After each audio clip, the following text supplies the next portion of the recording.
Good morning students. पिछले part में हमने पढ़ा कि सभी पदार्थ परमाणुओं से मिलकर बने होते हैं और परमाणु पदार्थ का सूक्ष्मतम अविभाज्य कण होता है। ये डाल्टन ने बताया अपने परमाणु सिद्धांत में। उसके बाद में जो है वैज्ञानिकों ने और आगे पता लगाया कि जो परमाणु के सूक्ष्मतम कण हैं उसको अगर अपन और छोटे छोटे भागों में विभाजित करते जाएं तो उनमें और भी छोटे छोटे घटक परमाणु में विद्यमान होते हैं जिन्हें उन्होंने अपरमाणु कण नाम दिया। अब ये जो अपरमाणु कण है वो कौन कौन से हैं? 3 अपरमाणु कण होते हैं और ये 3 कण जो हैं वो हैं प्रोटॉन, न्यूट्रॉन और इलेक्ट्रॉन। तो प्रोटॉन जो है और न्यूट्रॉन वो परमाणु के नाभिक में होते हैं। प्रोटॉन जो है वो धन आवेशित भाग होता है और न्यूट्रॉन में कोई आवेश नहीं होते हैं और इस नाभिक के चारों ओर इलेक्ट्रॉन चक्कर लगाते हैं जो कि ऋण आवेशित होते हैं। ठीक है ना। तो प्रोटॉन, न्यूट्रॉन और इलेक्ट्रॉन ये 3 जो है वो अपरमाणु कण परमाणु में विद्यमान होते हैं। अब अपन इसके खोजकर्ता के बारे में पढ़ें तो प्रोटॉन की खोज गोल्डस्टीन ने की, न्यूट्रॉन की खोज जेम्स चैडविक ने की और इलेक्ट्रॉन की खोज जे थॉमसन ने की। अब प्रोटॉन कौन सा आवेश हो गया? धन आवेशित कण होता है। न्यूट्रॉन निरावेशित कण होता है, न्यूट्रल होता है। इलेक्ट्रॉन जो है वो ऋण आवेशित कण होता है। लेकिन एक सामान्यतः एक परमाणु जो है उदासीन होता है, मतलब कि उसमें इलेक्ट्रॉन और प्रोटॉन धनावेश और ऋण आवेश की संख्या बराबर होती है, मतलब बराबर रूप से आवेशित होते हैं। अब कि हम आवेशित कण किसको कहते हैं? अगर अपन कुछ एग्जाम्पल देखें तो यदि अपन सूखे हुए बालों में कंघी करें और कंघी को कागज़ के छोटे छोटे टुकड़ों के पास ले जाएं तो ये टुकड़े क्या होते हैं? कंघी की ओर आकर्षित होते हैं। इसी प्रकार अगर कांच की छड़ को हम सिल्क के कपड़े से रगड़ें और छड़ को हवा से भरे गुब्बारे के पास ले जाएं तो गुब्बारा छड़ की ओर आकर्षित होता है। मतलब कि जो 2 भिन्न प्रकार के आवेश होते हैं वो आपस में आकर्षित होते हैं और जो एक ही प्रकार के आवेश हैं धन आवेश के पास में जाएगा, ऋण आवेश तो वो विकर्षित होते हैं, उनमें विकर्षण होगा। अगर 2 गुब्बारे ऐसे हैं जिनको अपन ने दोनों ही को कांच की छड़ से सिल्क रगड़ के दोनों पे रगड़ लिया और पास ले गए तो दोनों विकर्षित होंगे, दोनों गुब्बारे। तो मतलब कि जो एक ही प्रकार के आवेश हैं वो विकर्षित होते हैं और जो अलग अलग प्रकार के धन आवेश ऋण आवेश अलग अलग प्रकार के हैं वो आपस में आकर्षित होते हैं। तो 1886 में गोल्डस्टीन ने एक नए विकिरण की खोज की। ठीक है, गोल्डस्टीन ने 1886 में किसकी? प्रोटॉन की खोज की और इन्हें उन्होंने कैनाल रे नाम दिया। ये जो किरणें थी ये कैसी थी? धन आवेशित किरणें थी और इसके द्वारा अंततः दूसरे कणों की खोज भी इससे ही बाद में हुई।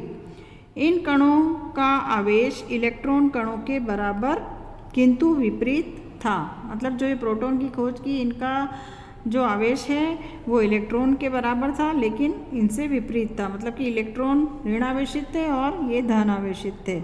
इनका द्रव्यमान इलेक्ट्रॉन के द्रव्यमान से 2000 गुना अधिक होता है और इनको इन्होंने प्रोटॉन नाम दिया।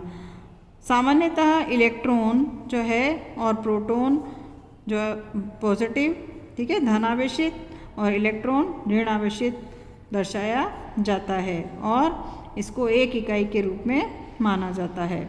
इलेक्ट्रॉन का द्रव्यमान नगण्य होता है, वह आवेश -1 है ना, -1 मतलब 1 इकाई माना जाता है और प्रोटॉन का आवेश +1 1 इकाई द्रव्यमान माना जाता है। अतः प्रोटॉन परमाणु का सबसे भीतरी भाग है जिसे निकाला नहीं जा सकता है, पर इलेक्ट्रॉन को हम क्या कर सकते हैं, परमाणु से हटा सकते हैं और ऐड जोड़ सकते हैं और साझा इलेक्ट्रॉन अपने पास वाले परमाणु के साथ में साझा कर सकता है।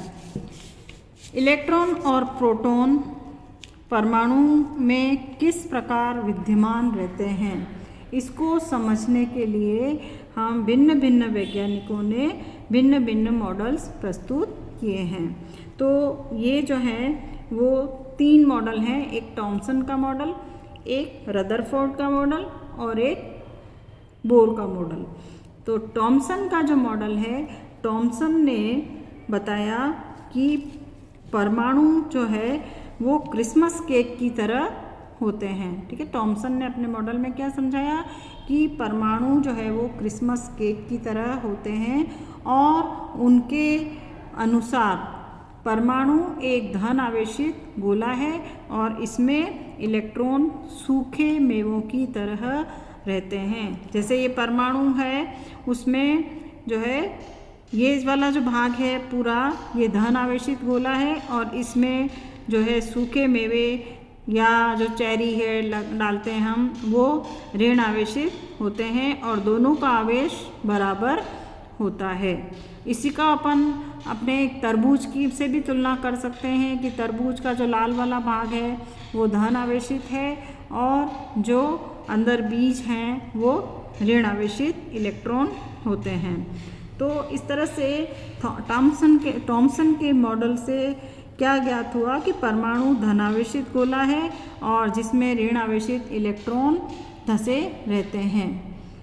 फिर ऋणात्मक और धनात्मक दोनों आवेश समान होने के कारण ये जो है वैद्युतीय रूप से उदासीन होते हैं। ये थॉमसन के मॉडल में बताया गया। लेकिन थॉमसन के मॉडल में जो भी कमियां थी उसको फिर रदरफोर्ड ने दूर किया और उन्होंने रदरफोर्ड ने परमाणु का मॉडल बनाया। तो इसके प्रयोग के लिए उन्होंने एक सोने की पतली पन्नी चुनी। सोने की पन्नी पतली क्यों चुनी? क्योंकि उनको एक बहुत ही पतली परत वो चाहते थे और सोने की पन्नी जो है वो 1000 परमाणुओं के बराबर मोटी होती है। ठीक है, तो इसलिए उन्होंने सोने की पन्नी चुनी। फिर जब उन्होंने सोने की पन्नी में क्या किया, अल्फा कणों को गुजारा। ठीक है, इस तरह से जो पन्नी चुनी उसमें अल्फा कणों को उसमें से निकाला। तो उन्होंने क्या देखा कि अधिकतर जो कण हैं वो इसमें से बाहर निकल जाते हैं। कुछ ही कण जो है वो बहुत छोटे कणों पे वैसे विकर्षित होते हैं और को 12,000 में से एक कण जो है वो वापस 180 डिग्री पे पुनः लौटकर आता है। तो उन्होंने जो भी अपना एक्सपेरिमेंट किया उससे उन्होंने पता लगाया, उनका अनुमान क्या था कि अल्फा कण सोने के परमाणु में विद्यमान कणों से विक्षेपित हो जाएंगे। उन्होंने क्या सोचा कि ये कण जो है वो वापस सोने की पन्नी से टकरा के वापस लौट आएंगे। लेकिन कुछ कण पन्नी द्वारा बहुत छोटे कणों पे विक्षेपित हुए, कुछ ही कण ऐसे इस तरह से विक्षेपित हुए और आश्चर्यजनक रूप से 12,000 कणों में से केवल एक कण जो है वो वापस 180 पे लौट के आया। तो इसका मतलब क्या हुआ कि परमाणु का जो बाहर वाला ज़्यादातर भाग है जिसमें इलेक्ट्रॉन होते हैं वो खाली होता है और जो परमाणु का नाभिक है वो बहुत छोटा होता है। फिर अगर उदाहरण के लिए अपन देखें तो अगर एक बच्चा आंख बंद करके दीवार पर पत्थर मारता है ना, और पत्थर मार के वही पत्थर मारता है तो क्या होगा, उसको जितनी बार वो पत्थर मारता है उसकी आवाज़ उसे सुनाई देती है और वो वापस टकराकर विक्षेपित होता है। लेकिन वही पत्थर अगर एक तार से घिरी चार दीवारी पर मारे तो क्या होगा कि वो उनमें से एक आध पत्थर जो है वो टकरा के वापस आएगा, बाकी सारे उसमें से निकल के चले जाएंगे।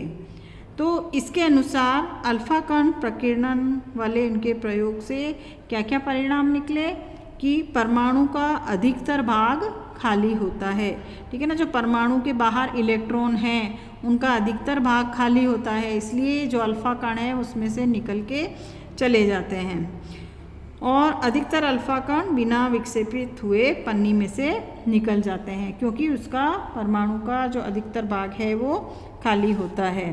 बहुत से कण अपने मार्ग से विक्षेपित हो जाते हैं, जिससे ज्ञात हुआ कि धनावेशित भाग कम होता है। ठीक है, बहुत कम कण अपने मार्ग से विक्षेपित होते हैं। इसका मतलब क्या हुआ कि उसका जो ये नाभिक है वो बहुत छोटा होता है। इसके बाद में जो है वो खोज की किसकी कि और बहुत कम कण जो है वो 180 डिग्री पे जो है वापस विक्षेपित हुए और जिससे ये संकेत मिला कि धनावेशित भाग व द्रव्यमान बहुत कम आयतन में होता है।